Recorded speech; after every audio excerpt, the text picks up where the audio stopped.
Президент Садыр Жапаров бүгін 16 октябрда Борбор Азия өлкөлөрүнүн коопсуздук кеңештеринин катчыларын жана Индиянын премьер-министринин улуттук коопсуздук боюнча кеңешчисин кабыл алды. Жолугушууда аймактык коопсуздукту камсыз кылуу жана актуалдуу коркунучтар менен чакырыктарга каршы туруу маселелери талкууланды. Мамлекет башчысы учурда чыңалган эл аралык кырдаалдарда туруктуу өнүгүү үчүн эң ириде бардык мамлекеттер менен тынч жана достук мамилелерди сактоо абдан маанилүү экенин баса белгиледи. Ал эми терроризм жана экстремизм менен катар мыйзамсыз миграция жана кибер коопсуздук сыяктуу трансулуттук тобокелдиктер да өлкөлөрдүн саясий туруктуулугуна коркунуч жаратып келет. Мындан улам трансулуттук мүнөзгө ээ болгон терроризм менен натыйжалуу күрөшүү биргелешкен аракеттер аркылуу гана жүрүшү мүмкүн деди Садыр Жапаров. Ал ошондой эле биргелешкен аракеттерибиздин негизин түзө турган бир нече багыттарды белгилеп өттү. Анын ичинде терроризм жана экстремизм менен күрөшүүгө басым жасоо, трансулуттук кылмыштуулукка жана баңгизаттардын мыйзамсыз жүгүртүлүшүнө каршы туруу, кибер коопсуздук жаатында координацияланган жооп кайтаруу, ошондой эле жаштар жана калк арасында агартуу жана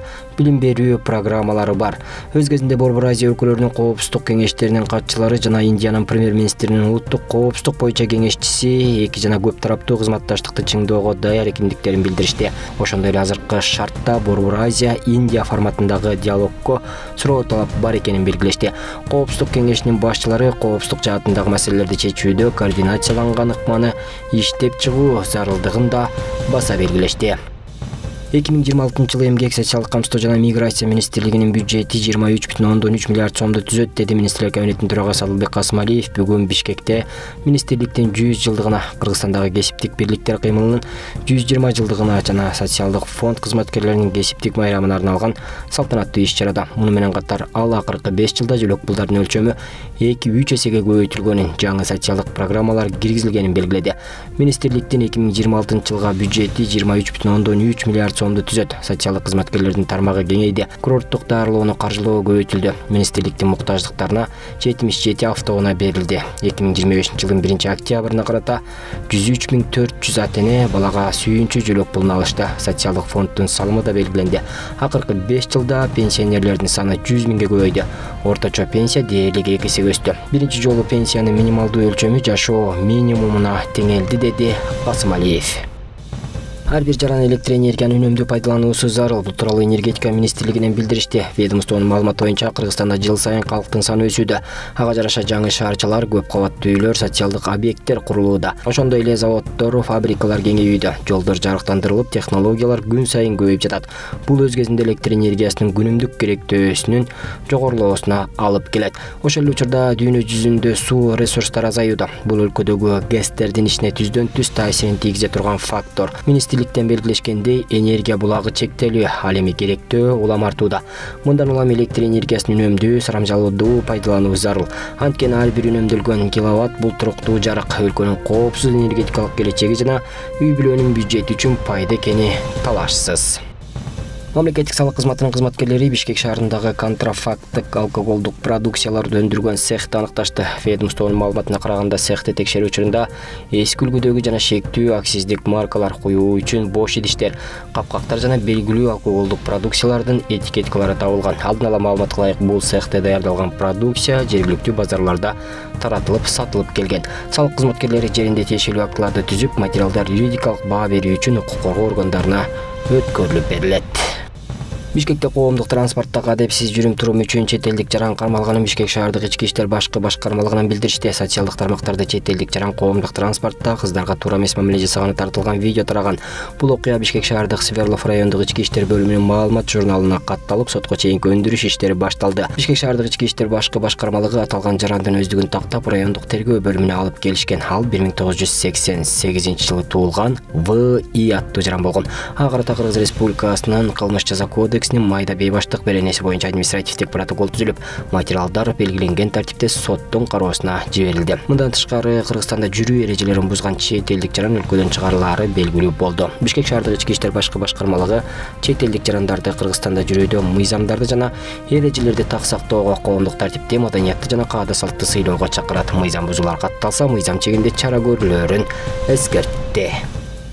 Канадалык McGill университетинин окумуштууларынын изилдөөсүндө айтылгандай, парник газдарынын тынымсыз бөлүнүп чыгышынан улам деңиз деңгээлинин жогорулашы дүйнө жүзү боюнча жээктеги шаарлардын кыйрашына алып келиши мүмкүн. Бул тууралуу РИА Новости жазды. Келечекте деңиз деңгээли жогорулап, бул жээктеги шаарларда акырындык менен суу капташына алып келет деп күтүлүүдө деп айтылат материалда. Окумуштуулардын тыянактарына ылайык Африка, Түштүк Чыгыш Азия, Түштүк жана Борбордук Америкадагы жээк шаарларынын курулуштары суу каптоо коркунучу жогору болгон аймакта жайгашкан. Ошол учурда изилденген аймактагы 840 миллион имараттын ичинен 2100-жылга карата деңиз деңгээли 20 метрге көтөрүлсө, 136 миллион имарат жабыркайт. Бул курулуштардын көбү жиш отурукташкан, жапыз жайгашкан аймактарда болгондуктан порттор, инфраструктура жана маданий мурастар объектилерде коркунуч алдында калышы мүмкүн.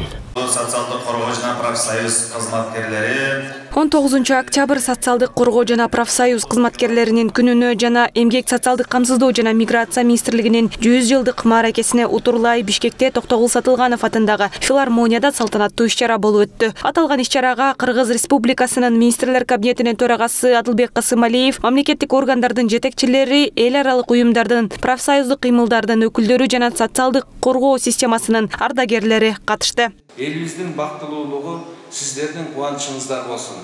Архивдик маалыматтарга караганда Кара Кыргыз автономиялуу облусунун 1-облустук эмгек бөлүмү 1924 жылдын 3-декабрында, ал эми социалдык камсыздоо бөлүмү 1925 жылы 6 февралда түзүлгөн. Алардын милдеттери эмгек рыногун жөнгө салуу, жумушсуздукка каршы күрөшүү, эмгекти коргоо, социалдык камсыздандыруу, майыптарды жана улгайган жарандарды колдоо болгон. 1926 жылга чейин өлкөдө Фрунзе, Каракол, Ош жана Жалал Абадта 5 карылар үйү иштеген. Бул мекемелерде согуштун майыптары жана камкордукка муктаж улгайган адамдар жашаган. 1927 жылы Кыргыз ССРнын түзүлүшү менен эмгек жана социалдык камсыздоо элдик комиссариаттары түзүлүп, кийин бирдиктүү ведомствого бириккен. 1946 жылы азыркы министрликтен түздөн-түз алдыңкысы болгон Кыргыз ССРнын социалдык камсыздоо министрлиги деген түзүм пайда болгон. Бүгүн биздин министрликке 100 жылдык болуп атат. Бир кылым бул абдан көп убакыт.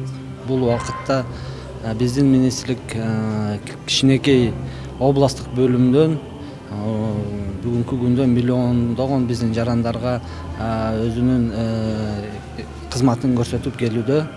Өзү негизи министрликтин эң негизги максаты, багыты бул биздин жарандар оор турмуш кырдаалга кабыл болгондо ошолорго камкордук көрсөтүү, жардам берүү. Бүгүнкү күндө деле ошол биздин максатыбыз өзгөрбөй эле. Ошо 24-жылы 58 штаттык бирдиктен башталса, бүгүн биздин штаттык саныбыз 5000ден ашуун адамды түзөт. Карапайым калк менен иштешүүдө аймактарда иштеген кызматкерлердин салымы зор. Алыскы региондордогу көйгөйлүү маселелерди жеринен чечип, эмгек социалдык камсыздоо жана миграция министрлигине күч берип турушат. Алардын эмгеги бүгүнкү күнү бааланып, ардак грамоталар менен бир топ кызматкерлер сыйланды. Биздин жумуш биринчиден аябай жооптуу жумуш, сооптуу жумуш десек болот. Анткени биз аярлуу катмар эл менен иштешебиз. Ушул убакка чейин биз өзүбүздө унаа жок болчу. Анан кийин кызматкерлер жетишсиз болчу. Социалдык кызматкерлер аябай суранып жүргөнбүз. Именно балдарга карай турган социалдык кызматкерден биздин Бакай Ата районуна 6 социалдык кызматкер берди. Мына биз ар бир айыл өкмөткө ошол социалдык кызматкерлерибиз аябай жакшы колдоо болуп атат да. Күнү түнү биз айылдагы жерге өзүбүз жете алчу эмеспиз. Азыр ошол социалдык кызматкерлер аркылуу көп жумуштарыбыз бүтүп атат. Ошондой эле бул иш-чарада Кыргызстан профсоюздук кыймылынын 120 жылдыгы да белгиленүүдө. Кыргызстандын кесиптик бирликтер кыймылы 20-кылымдын баштарында пайда болуп, Россия империясынын эмгекчилеринин өздөрүнүн социалдык, саясий жана экономикалык укуктары үчүн күрөшүү тарыхы 1917 жылдын октябрына чейин жайгашкан орду менен тыгыз байланышта. Азыркы учурда профсоюз уюму өтө калыбына келип, мына көптөгөн санаторийлер, көптөгөн мына курорттор жасалуу болуп турат. Ошол учурда профсоюз жаңыланып атат. Элдин мына тилеги аткарылып баштады. Элге мына пайдалуу иштер жасалып баштады. Профсоюздун мүчөлөрүнүн жаңылганды, жаңы состав кошулду. Эми Кудай буйрса ошол профсоюздун максаты элге татыктуу кызмат кылып жана элдин укугун коргоо. Бүгүнкү күндө Кыргыз Республикасынын Эмгек социалдык камсыздоо жана миграция министрлиги даректүү социалдык жардам системасын, кызмат көрсөтүүлөрдү санариптештирүүнү, үй бүлөлөрдү, улгайган адамдарды жана мүмкүнчүлүгү чектелген жарандарды колдоону өнүктүрүүнү улантууда. Асел Сөркул кызы, Гүлчөрө Казымкулов, Азия ТВ, Бишкек.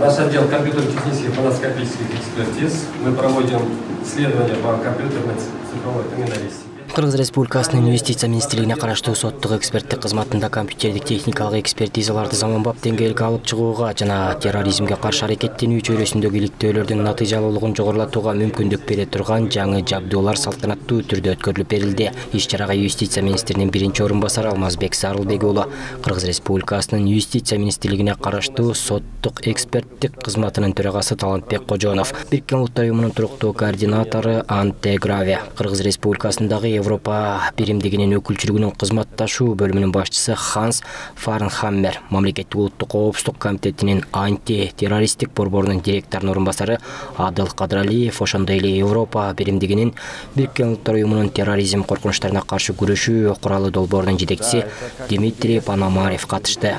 В рамках данного проекта нам предоставлены консультативные сессии. Жабдуулар жана техникалык колдоо Европа биримдиги тарабынан каржыланган жана Бириккен Улуттар уюмунун анти-террордук башкармалыгы тарабынан ишке ашырылган. Европа биримдигинин Бириккен Улуттар уюмунун терроризм коркунучтарына каршы күрөшүү куралы долбоору тарабынан берилген.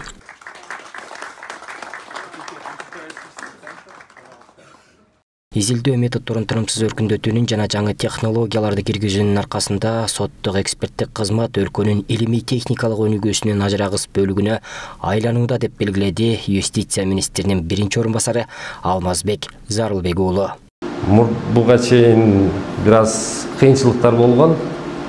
Ошондой изилдөөлөр жүргүзгөнү себеби вычислительный комплекстер маломощный, программный обеспечениялар жоктуктан себептен азыр бул проект боюнча бизге консультативный сессияларды өткөзүп беришкен. Ал жерде жаңы методика, жаңы стандарттар менен тааныштырылып, ошондон дагы сырткары компьютерный комплекс, судебный вычислительный аябай күчтүү.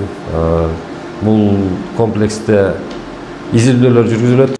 Жаңы жабдыктар жана программалар эксперттерге санариптик далилдерди натыйжалуу талдоого, иликтөөнү тездетүүгө жана эксперттик корутундулардын тактыгын жогорулатууга жардам берет. Мындан тышкары Улуттук коопсуздук мамлекеттик комитетинин анти-террордук борбору Европа биримдигинин Бириккен Улуттар уюмунун куралынын колдоосу менен иштелип чыккан маанилүү инфраструктураны жана аялуу объектилерди коргоо боюнча онлайн платформаны колдонуу үчүн техникалык жабдууларды алды. Европа биримдигинин Бириккен Улуттар уюму куралын колдоо техниканы жеткирүү менен гана чектелбейт. Соттук эксперттик кызматтын жана антитеррористтик борбордун эксперттери да эл аралык билимдерге, окутуу программаларына жана мыкты дүйнөлүк тажрыйбаларга мүмкүнчүлүк алышты. Бул санариптик криминалистиканы жана критикалык инфраструктураны коргоону жаңы сапаттык деңгээлге чыгарууга мүмкүндүк берет.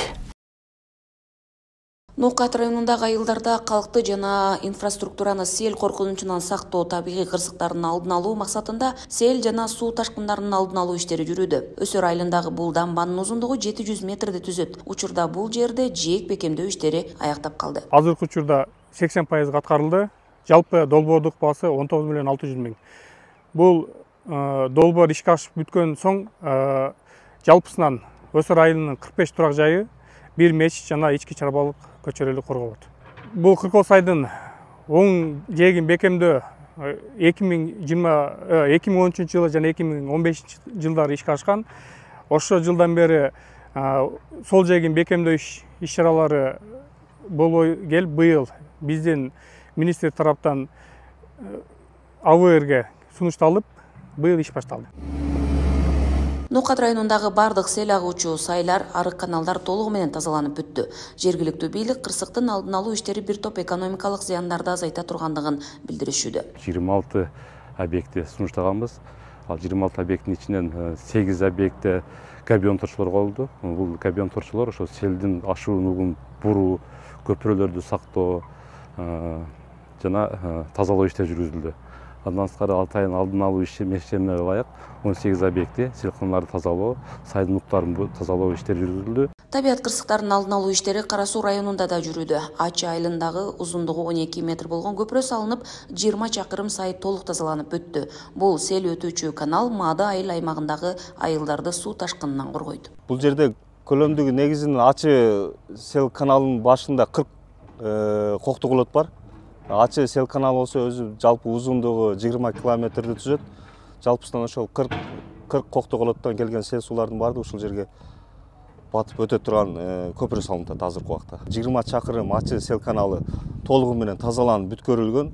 Бүгүнкү күндө акыркы этапта ушул 2 айылды бириктирип турган чоң көпүрө салынып атат. Сел жана суу ташкындарынын алдын алуу иштери Ош облусунун бардык аймактарында жүрүүдө. Жети райондогу 78 объектти тазалоо, жээктерин бекемдөө жумуштарын аткаруу пландалган. Ал үчүн 16 миллион сом бөлүнүп, 65 жерде иш аткарылып бүттү. Авариялык калыбына келтирүү иш-чараларыбыз дагы бар. Ал чоң крупный объекттер болуп эсептелет. Чоң сайлардын жээктерин бекемдөө иш-чаралары бул боюнча жалпы облус боюнча 8 объект киргизилген, анын ичинен 4 объектте толук кандуу иштер бүткөрүлдү. 2 объектте азыркы күндө долбоор иш-чаралар жүрүп атат. Буюрса алар дагы жакын отодо иштер башталат. Бул жумуштар аткарылса, Ош облусу боюнча 3341 турак жай, 25 социалдык объект, 2 таза суу кампасы, 3 ички чарбалык көпүрө жана 18 ички чарбалык жол, 5 месжит жана 49 гектар айдоо жер сел кырсыгынан корголот. Гүлжан Ажиматова, Алишер Мусажалил уулу, Ош облусу.